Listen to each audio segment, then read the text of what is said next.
আসসালামু আলাইকুম রহমতুল্লাহ। বন্ধুরা, যারা এখন বর্তমানে বাড়ি করতেছেন আর এই বাড়ি চলাকালীন সময়ে যারা গাঁথনির কাজ করতেছেন কিংবা যে কোনো আরসিসি মেম্বারের কাজ চলমান, কিউরিংয়ের ব্যাপারে টোটালি জিরো কম্প্রোমাইজ, অর্থাৎ জিরো টলারেন্স, কোনো প্রকার ছাড় দেওয়া যাবে না।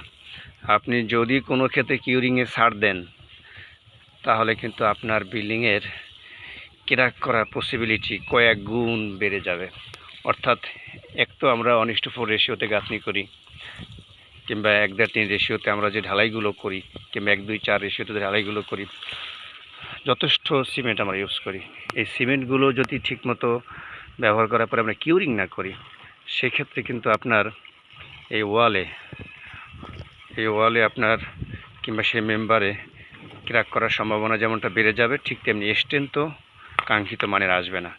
এই জন্য যেই মেম্বারের যতটুকু কিউরিং, অর্থাৎ যখন আমরা গাঁথনি করব, গাঁথনিতে কমসে কম 14 দিন, 10 থেকে 14 দিন ভালো মাত্রায় আমাদেরকে কিউরিং করতে হবে। অ্যাটলিস্ট দিনে 3 থেকে 4 বার কিউরিং করতে হবে।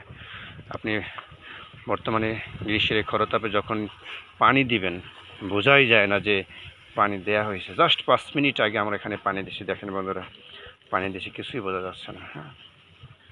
পানি খেয়ে ফেলে, সাথে সাথে অবজর্ব করে ফেলে।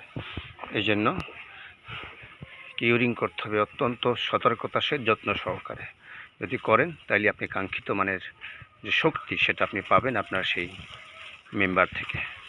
তো বন্ধুরা, এই ছিল আজকের ভিডিও। জাস্ট কিউরিংয়ের গুরুত্বটা বোঝানোই আমাদের এই ছোট্ট ভিডিওর উদ্দেশ্য। ভালো থাকবেন, সুস্থ থাকবেন আর সাবধানে থাকবেন। আসসালামু আলাইকুম ওয়া রাহমাতুল্লাহি ওয়া বারাকাতুহু।